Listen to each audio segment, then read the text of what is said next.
Снима. Аз също съм добавлявам. Интересно сега. Харесва ли ви като цяло? Мисли си домашното полета да тема? Кое копче? Това, което е за спуск. Съвсем леко. Да. Нямаш победи. Искаш ли снимай аз? Що би имал победи? Всички? Пълно. Ние ще ви представим Испанската телевизия на България, която е нещо като пародийно, цялостно телевизионна програма. Аз съм Александър, това е Александър, вече разбрахте. Другите герои ще разберат как се казват по-нататък. Александър. И...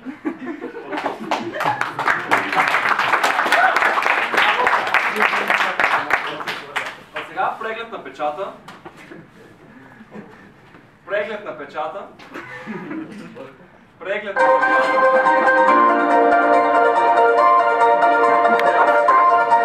Нещо ми право.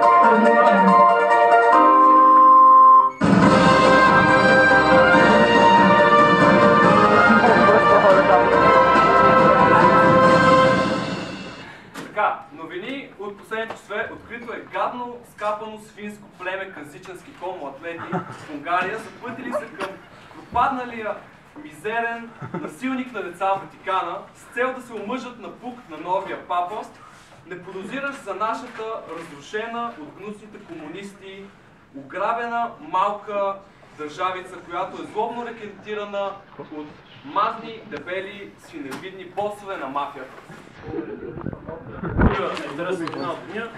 Новопостъпилият ученик в Испанската гимназия Анаболи Зобов веднага се записва във всички възможни отбори. Футбол, волейбол, баскетбол, тенис, биляр, шах, фехтовка, бобслей, кърлинг, борба с свободен стил и хвърляне на ласо. Във всяка една от дисциплините Анабол ще се представи добре, без да се прекалява и без да се дава много зор, разби абсолютно всички Гинес рекорди в следните дисциплини, даже записа около 234 нови. Деца, друга новина от последните часове.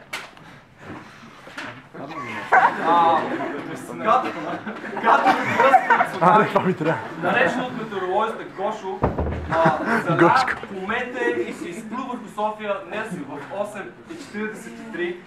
Всички гадни, тъжни хора станаха мокри, неприятни и гадите пропаднали училища, затвориха своите малки вратички с едно малко изключение на нашата обичана испанска гимназия. Щастие, часовете бяха възобновени в 8:44, само минута след гадното неприятно цунами в Гошо. Без намалени часове, но за сметка на това без смачканите, неприятни, на никому нужни междучасия. Оставящи децата, които вече настинали от вятъра, мокри и нахапани от гадни тлъсти чайки, не им остана никакъв друг вариант, освен да учат и да подновят своя учебен процес.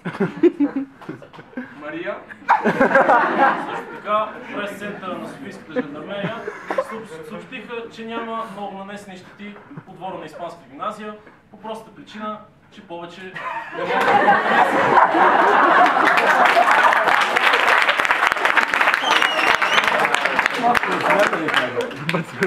Друга изключително интересна новина от деня. МВР Сопот задържа горски макак без документи. Той се опита да покуси Ахмед Доган с две обелки от банан, съдържащи в себе си 2 банана. Излязоха наяве съмнение за упражнен физически натиск върху макака. Видимите физически травми по главата, ребрата, ключицата и лявото коляно не показваха особен физически тормоз. Въпреки това, Руши Виденлиев поиска съдебна заповед за аутопсия на близкия му приятел Маймуната. Беше установено, че е умрял вследствие от аутопсията. Следните лекари останаха шокирани. А сега ще чуем няколко ненужни, безинтересни и некомпетентни мнения по днешните ни теми. Сега имам обаждане от наш зрител, тук ми съобщават колегите. Ало! Искам да говоря с училището. Вие сте, господине, говорете? Гъб пира, пичовито искам. Вие сте спасите телевизия на България, господине. Давайте. Мали ме той пира, по телевизора искам да говоря. По телевизора имате, господине. Изкажете ми темите. Значи искам да ви кажа, че вие си богути, къде си държавата и майки децата на изтори. За вас парите Бойко и 20 години честно преминава. Майка ви! Следващия зрител, моля, преди открадна ми вмейте си телефон. Добър ден, искам да попитам, как може да допускате такива неприлични, непристойни, възмутителни и обидни новини? Да стига такива. Много съм разочарована, такива умни, красиви смокета, като вас са ме продали на манипулативните, корумпирани, долно масони люминатски сценаристи. Тук колегите ми подсказват в ухото.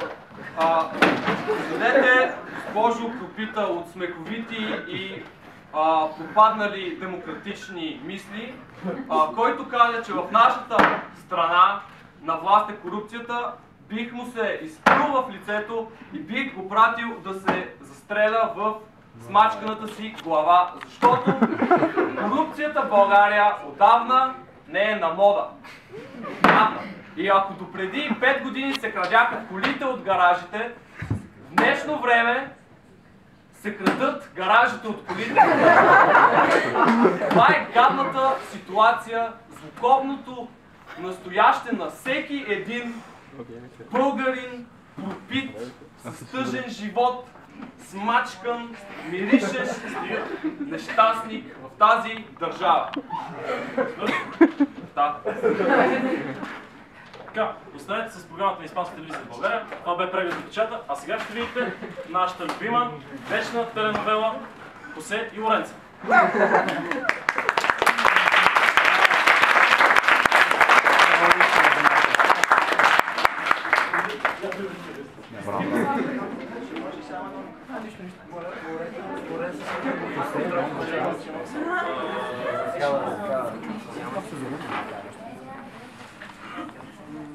Сега ще чуем и поздрав от нашия спонсор. Съспесни. В ролята Свети Лорен, в ролята на Мария. С блаженство и радост. Александър Мекичев в ролята на Фернандо. И Бонислав Иванов в ролята на техният син Чай Шукария.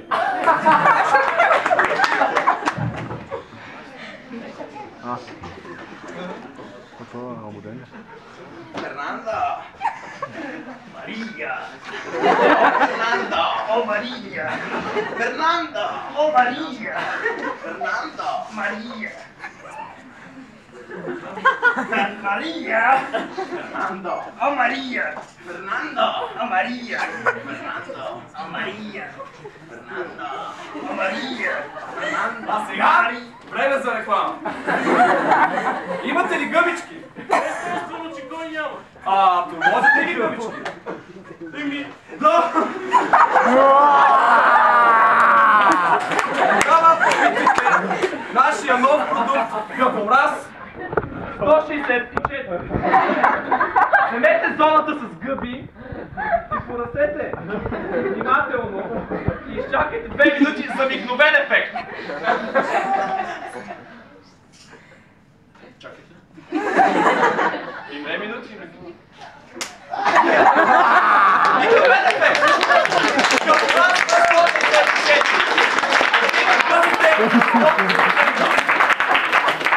Ние сега първо към нашия сериал Хосе и Лоренцо. Fernando, María, Fernando, oh María, Fernando, oh María, Fernando, oh María.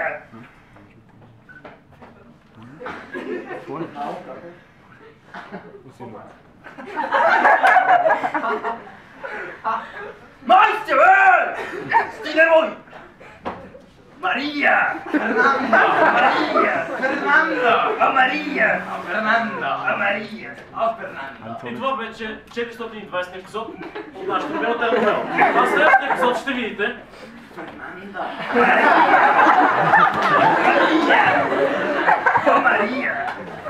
С песни, в ролите видях Чата на Мария.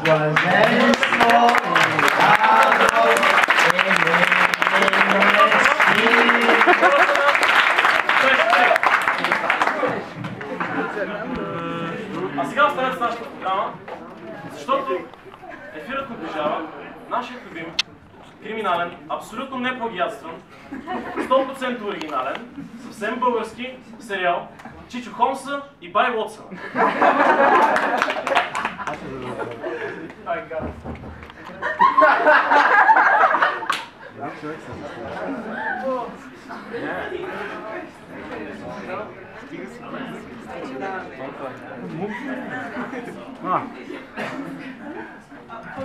Това за гъболазъм?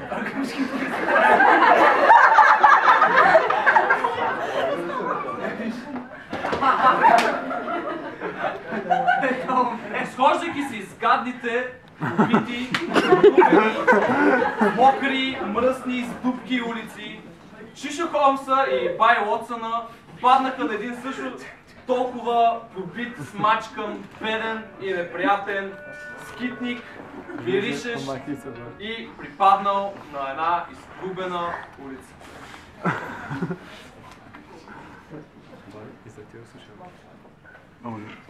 Бай Холмс, как го виж това, бе? Мал умрял? Абе умрял.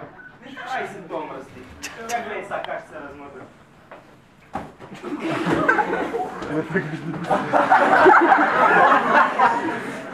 Абе, байче, то май верно умрял.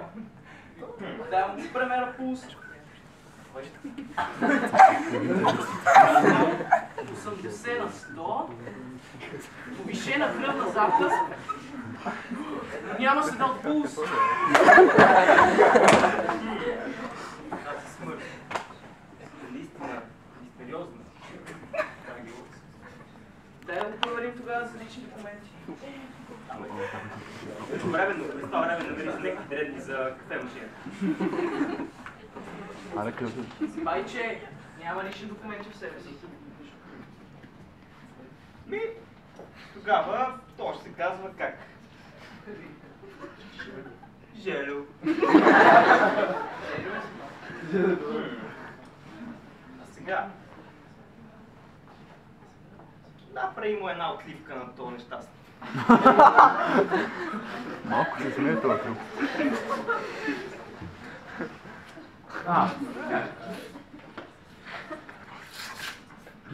Стига, топ, стига. Мисля, че ни е време малко почивка, а? И после съм байче. И после да разгадаем тази енигма.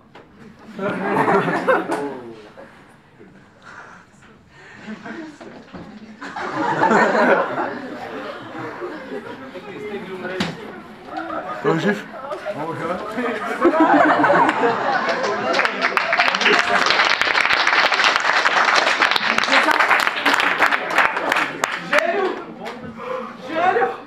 Желю го няма! Къде изгрешихме пак? Защо ни напусна? Той не те харесваше изобщо да е запахне.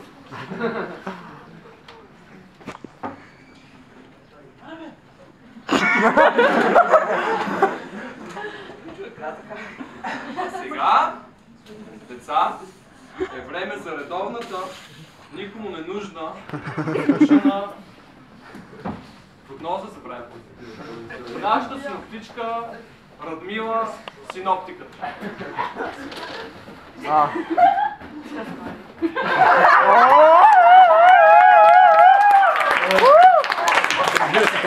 Добър ден, аз съм Радмила синоптиката. Много е гърди. Времето днес в България и извън нея ще бъде ветровито. Ще преобладава предимно слънчево или дъждовно време. Според зависи, напоследък времето много не е решило точно какво ще бъде зима или пролет. Атмосферното налягане ще е обичайното, което нямам идея какво е. Ще е обичайно. Очаква се вятър от север на запад, от изток на юг, от северо-запад на северо-юг и други. Също така ще се наблюдават много интересни слънчеви аномалии при вечер и сутрин. Сутрин незнайно защо и как, слънчевичи лъчи ще излизат над хоризонта. А никому незнайно защо и как отново те ще се скриват при вечер зад хоризонта. Това бе и прогнозата за времето от мен, Радмила, синоптиката. Сигурно не съм ви помогнал особено много, но беше забавно.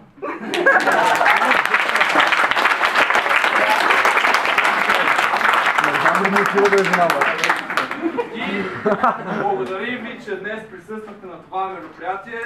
Това е края на нашата сцена. Особен май умря. Може ли ние да открутаме този труп? Може, който желаете да заповядайте. Вземи му някакви пари. Не го жалете, не го жалете. Стане, благодарим. Знае да си реши. Това бе нашата испанската виза на България. Сега ще ви представим актьорите, разбира се. Може ли въпрос? Разбира се, ще бъде въпрос. Тук да иде. Аз искам да питам. Да. Ти след като използва гъбомраза, ти окапа косата и... Първо порасна, после окапа. На период. Това е перфектен ефект от нашия гъбомраз. Търсен ефект е. Как се предлага?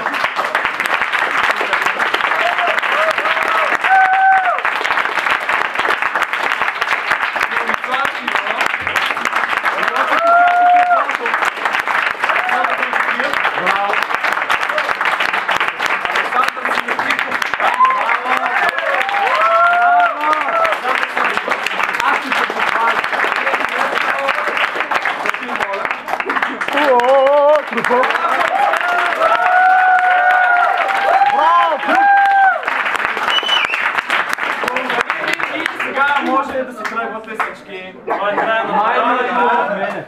Входовете са горе, в тясно и там. Така че заповядайте. Всичко е включи, може да се отправите нагоре. Може да...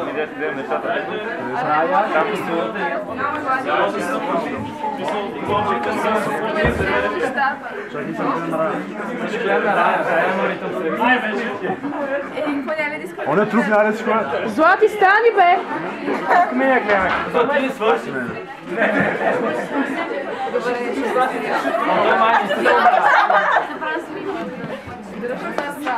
Взел стои да гледаме, един път